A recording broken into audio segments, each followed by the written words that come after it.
اگر میں راز فاش کرنا شروع کروں تو میں بتاؤں کہ بابری مسجد میں مورتیاں رکھوانے کا کام پنڈت جواہر لال نہرو نے کیا تھا. اگر میں ثابت کر سکتا ہوں ہوا کیا تھا.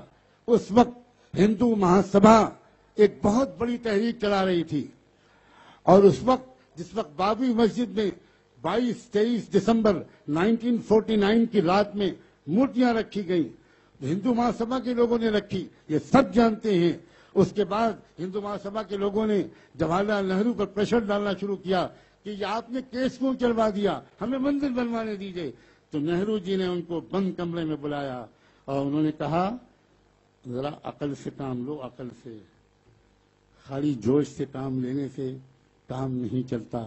میں تم کو ایک بات بتاتا ہوں، میں تم کو مندر سے بہت بڑی چیز دے رہا ہوں، اور مندر بعد میں بنے گا.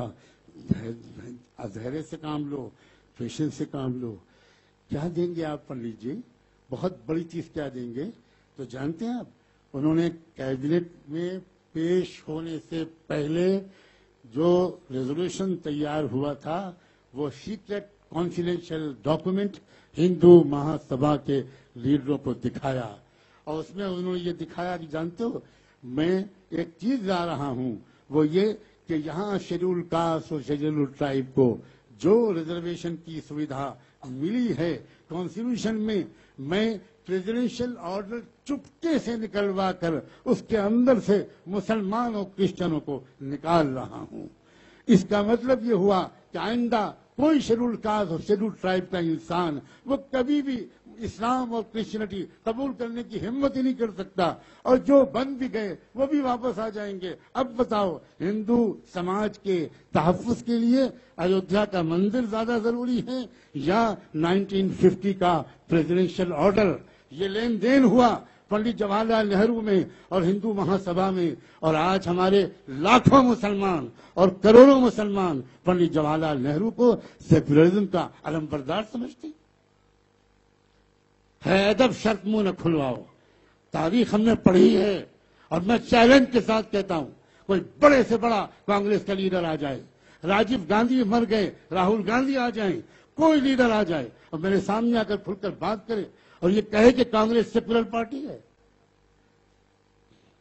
کانگریس نے ہندو راشٹر انڈکلیئرڈ بنا دیا. اس کی میں سینکڑوں ادہرن دے سکتا ہوں. کیا بھارت کے ہر پولیس اسٹیشن میں مندر نہیں ہے؟ آپ مجھے بتاؤ سیکولر اسٹیٹ کے پولیس اسٹیشن میں ایک دھرم استھل کے ہونے کا کیا مطلب؟ پھر وہاں مسجد کیوں نہیں ہے؟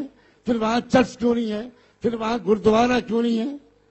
اور چھوڑو پولیس اسٹیشن کو، کچہریوں میں کورٹوں میں جہاں نیائے ملنے کی امید میں لوگ جاتے ہیں، جہاں کانسٹیٹیوشن کو بچانے کے لیے ہم جیسے کانسٹیٹیوشن کے قدردان جاتے ہیں، ان کچہریوں میں مندر بنا دیے گئے، ان کورٹس میں مندر بنا دیے گئے. اور اس سے آگے بڑھو، الیکشن کمیشن کے آفس میں جاؤ، وہاں بھی مورتی لگی ہوئی. یہ ہندو راشٹر انڈکلیئر تو بنایا اس پارٹی نے اور ان پارٹیوں نے جو اپنے کو سیکولر کہہ کر خاص طور پر مسلمانوں اور دوسری مائنورٹیز کو دھوکہ دے رہی ہے. اب وقت آیا ہے کہ اصلی چھٹائی اس دیش میں ہو، مظلوم ایک طرف ہو جائیں، ظالم ایک طرف ہو جائیں، اور پھر دو دو ہاتھ ہو جائیں. جب تک مظلوم اکٹھا نہیں ہوں گے یہ سیکولرزم اور کمیونزم کا جھوٹا جال یہ پھاڑا نہیں جا سکتا، توڑا نہیں جا سکتا. اے مسلمانوں، اب اس غلطی سے نکلو. میں جانتا ہوں میں اس بات کو کھل کر کہہ کر کتنا بڑا رسک لے رہا ہوں. مجھ پر اٹیک ہو چکے، مجھ پر ایسیسنیشن کے قاتلانہ حملے ہو چکے. میں فقیر انسان ہوں، اکیلا جاتا ہوں. مجھ پر قاتلانہ حملے ہو چکے، مجھے زہر کھلانے کی کوشش ہو چکی، اور نہ جانے کیا کیا ہو چکا. اور آج کی اس اسپیچ کے بعد میں نہیں جانتا کہ میں صبح تک بھی زندہ رہوں گا کہ نہیں. مجھے اپنے مالک پر یقین ہے کہ میں اگر مرا تو میں سچائی کی گواہی دے کر مروں گا. اے لوگوں، اے مسلمان علماء، اپنی ذمہ داری کو محسوس کرو، اپنی ذمہ داری کو محسوس کرو. مسجدوں کے ممبروں سے آپ انسانی ایکتا اور مظلوموں کے اتحاد پر قرآن کی آیات کی روشنی میں میں بیان کرو. کیا یہ شرم کا وقت نہیں ہے کہ تم کو قرآنی آیات کی یاد دلانے کے لیے وامن میشرام کو کھڑا ہونا پڑے؟ کیا قرآن نے یہ نہیں کہا تھا کہ وَإِن تَتَوَلَّوْا يَسْتَبْدِلْ قَوْمًا غَيْرَكُمْ ثُمَّ لَا يَكُونُوا أَمْثَالَكُمْ؟ تم اگر اپنی ذمہ داریوں کو ادا نہیں کرو گے تو خدا تمہارا، اے نسلی مسلمانوں، اے خاندانی مسلمانوں، خدا تمہارا محتاج نہیں ہے، خدا کسی اور قوم کو کھڑا کر دے گا. یہ قرآن کی آیت ہے. ہر چیز خدا کو ضرورت نہیں ہے ہماری. کیا یہ معمولی بات ہے کہ پچھلے ادھیویشن میں وامن میشرام نے اللہ کے رسول کی حدیث عربی ٹیکسٹ میں پڑھنے کی کوشش کی تھی اور یہ کہا تھا کہ انصر اخاک ظالمن او مظلومن. حضرت محمد صاحب نے یہ کہا کہ اپنے بھائی کی مدد کیا کرو، چاہے ظالم ہو چاہے مظلوم. لیکن حضرت محمد صاحب کی تربیت کا یہ اثر تھا کہ ان کے وہ شاگرد، وہ لوگ جو ان کی ہر بات کو بلا کیوں کیا کیے ہوئے مان لیتے تھے، لیکن ان کی ٹریننگ ایسی تھی کہ وہ بلائنڈ فالوور نہیں تھے. انہوں نے فوراً کوشچن کیا اور یہ کہا، محمد صاحب، پیغمبر صاحب، اے اللہ کے رسول، اے ہمارے آقا، اے سرور کائنات، آپ نے اب تک تو ہم کو سکھایا تھا کہ مظلوم کی مدد کیا کرو، ظالم کی مدد ہرگز مت کیا کرو. آج آپ کہہ رہے ہیں کہ اپنے برادری کے والے کی مدد کیا کرو، چاہے ظالم ہو چاہے مظلوم، اپنے بھائی کی مدد کیا کرو. یہ ہم سمجھے نہیں. مجھے یقین ہے کہ اللہ کے رسول خوش ہوئے ہوں گے کہ میری 15 سال کی محنت کامیاب ہو گئی اور یہ لوگ سمجھ گئے اصل میسج کو. اور تب آپ نے ایکسپلین کرتے ہوئے کہا، سنو، ظالم کی مدد کا مطلب یہ ہے کہ ظلم کرنے سے اس کو روکو، اور مظلوم کی مدد یہ ہے کہ اس پر ظلم مت ہونے دو.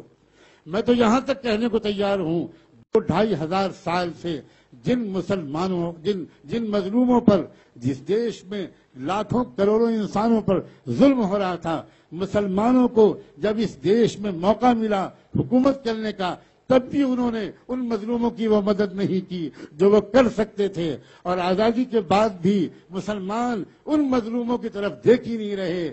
لیکن وقت آ گیا ہے کہ اب ہم پچھلے گناہوں سے توبہ کریں، اب ہم پچھلی غلطیوں کی تلافی کریں. ہر شخص، ہر مسلمان کو میں ریکویسٹ کرتا ہوں کہ آپ چل کر جایا کریں جھگی جھوپڑیوں میں رہنے والے ہمارے ان بھائیوں اور بہنوں کے پاس. آپ اکثر گاؤں کے باہر، ناگوں کے آس پاس، گندی بستیوں میں رہنے والے لوگوں کو دیکھیں گے. وہ کون لوگ ہوتے ہیں؟ وہ اسی شیڈول کاسٹ، شیڈول ٹرائب کے پاس ہوتے ہیں. اور آپ اپنی چمچماتی ہوئی کار میں اپنی بائک پر سوار ہو کر وہیں سے گزر جاتے ہیں اور ان کی آنکھ میں کبھی آنسو آتے ہیں، کبھی ان کے دل میں غصہ آتا ہے. اور پھر وہی غصہ گجرات کے فسادات کے موقع پر RSS کی 4 چالاک لیڈرشپ نے انہی آدی واسیوں اور انہی شیڈول کاسٹ کے لوگوں کو، مسلمانوں کو مارنے اور جلانے میں استعمال کیا. اب آپ کا فرض خالی یہ مسئلہ جلسے کا نہیں ہے. اپنی زندگی میں روزانہ کم سے کم ہفتے میں 1-2 بار ان غریب بھائیوں اور بہنوں کے پاس جائیے، ان کے علاج کی ویوستھا کیجیے، ان کے غریب بچوں کی تعلیم کو اپنے بچوں کی تعلیم کے ساتھ جوڑیے. یہ میری بیٹی سمیہ میرے پاس بیٹھی ہے. میں نیرل میں رہتا ہوں، پردیش میں رہتا ہوں. یہ انہوں نے ایک معمول بنایا ہے، ان لوگوں نے، میری 3 بیٹیاں مل کر اور کچھ اور مہلائیں مل کر اس پورے نیرل کے علاقے میں آدی واسیوں کی ایک واڑی میں جاتے ہیں اور جو ہو سکتا ہے ان کو خاموشی سے پیش کرتے. جب تک ہم اپنی پرسنل زندگی میں اور پرائیویٹ زندگی میں یہ درد بانٹنے کا کام نہیں کریں گے، تب تک یہ ساری باتیں بالکل وقتی رہیں گی.